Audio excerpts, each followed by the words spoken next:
শ্রীমদ্ ভগবদ গীতা প্রথম অধ্যায় অর্জুন বিষাদযোগ। ধৃতরাষ্ট্র বলিলেন, হে সঞ্জয়, ধর্মক্ষেত্রে কুরুক্ষেত্রে আমার পুত্রগণ ও পাণ্ডুর পুত্রগণ যুদ্ধের জন্য সমবেত হইয়া কি করিলেন? সঞ্জয় বলিলেন, তখন রাজা দুর্যোধন পাণ্ডব সৈন্যদিগে বুহাকারে সজ্জিত দেখিয়া দ্রোণাচার্যের নিকট গিয়া বলিলেন, গুরুদেব, আপনার ধীমান শিষ্য দ্রুপদ পুত্র কর্তৃক ব্যূহবদ্ধ পাণ্ডবদিগের এই বিশাল সৈন্যদল প্রত্যক্ষ করুন। এই সৈন্যদলে ভীমার্জুনের সমান বীরগণ আছেন, সাত্যকী, বিরাট ও বীর দ্রুপদ আছেন। এই সৈন্যদলে দৃষ্টকেতু, চেকিতান, বীর কাশীরাজ, কুন্তিভোজ, পুরোজিত নরশ্রেষ্ঠ শৈব্য আছেন। আরও আছেন পরাক্রমশালী যুধামন্য, বীর উত্তমৌজা, সুভদ্রাপুত্র অভিমন্যু ও দ্রৌপদীর পুত্রগণ। ইহারা সকলেই বীর। হে দ্বিজশ্রেষ্ঠ, আমার সৈন্যদলের প্রধান সেনানায়কদের নাম বলিতেছি, শুনুন। এখানে আপনি, ভীম, কর্ণ, যুদ্ধজয়ী কৃপ, অশ্বত্থামা, বিকর্ণ, সোমদত্ত পুত্র ও জয়দ্রথ আছেন। আরও অনেক বীর আছেন, তাহারা সকলে অস্ত্রধারী বীর ও যুদ্ধে পারদর্শী। সকলেই আমার জন্য প্রাণ দিতে প্রস্তুত।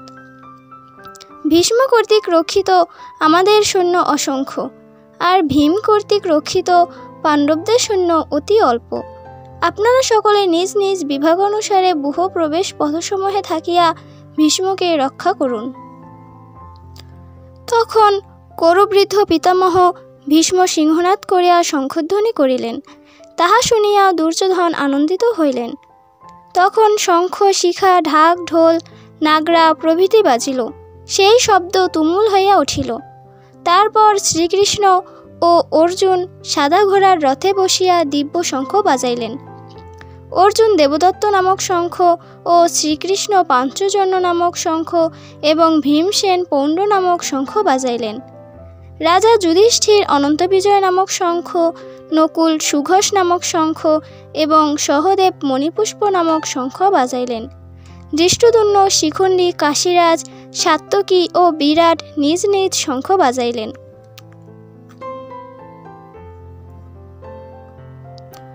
দ্রৌপদীর পুত্রগণ ও মহাবাহু সুভদ্রা পুত্র সকলেই নিজ নিজ শঙ্খ বাজাইলেন। সেই তুমুল শব্দে কৌরবদের প্রাণ বিদীর্ণ করিতে লাগিল। কৌরবগণকে যুদ্ধের জন্য উদ্যত দেখিয়া অর্জুন ধনু তুলিয়া শ্রীকৃষ্ণকে বলিলেন।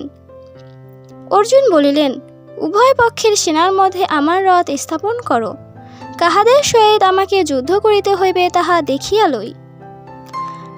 আর যাহারা দুষ্টমতি দুর্যোধনের মঙ্গল সাধন করিতে আসিয়াছে তাহাদিগকে আমি দেখি।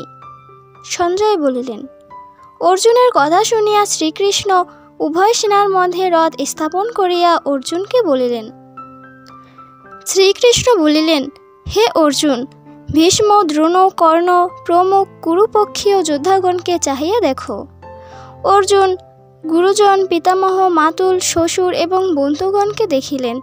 তাহাদের সকলকে বিপক্ষে দেখিয়া দয়াযুক্ত হইয়া দুঃখিত মনে শ্রীকৃষ্ণকে বলিলেন। অর্জুন বলিলেন, হে কৃষ্ণ, আত্মীয়গণকে বিপক্ষে যুদ্ধের জন্য উপস্থিত দেখিয়া আমার মুখ শুকাইয়া গিয়াছে ও শরীর অবসন্ন হইয়াছে। আমার শরীর কাঁপিতেছে ও রোমহর্ষ হইতেছে। আমার হাত হইতে ধনু ঘষিয়া পড়িতেছে ও গা জ্বলিতেছে। হে মাধব, আমার মাথা ঘুরিতেছে। আমি সব বিপরীত লক্ষণ দেখিতেছি। আত্মীয়গণকে মারিয়া মঙ্গল হইবে না। হে কৃষ্ণ, আমি জয় চাই না এবং রাজ্য সুখ ধনও চাই না। হে মাধব, যাহাদের জন্য রাজ্যভোগ ও সুখ কামনা করি সেই আত্মীয়গণকে মারিয়া কি লাভ হইবে? গুরু, পিতামহ, ভীষ্ম ও আত্মীয়গণ সকলে যুদ্ধে প্রাণ বিসর্জন দিতে উপস্থিত হইয়াছেন। মাতুল, শ্বশুর, শ্যালকাদি সকলে প্রাণ দিতে আসিয়াছেন। তাহারা আমাদের মারিবে, তাহাতে আপত্তি নাই, কিন্তু আমি তাহাদিগকে মারিতে পারিব না।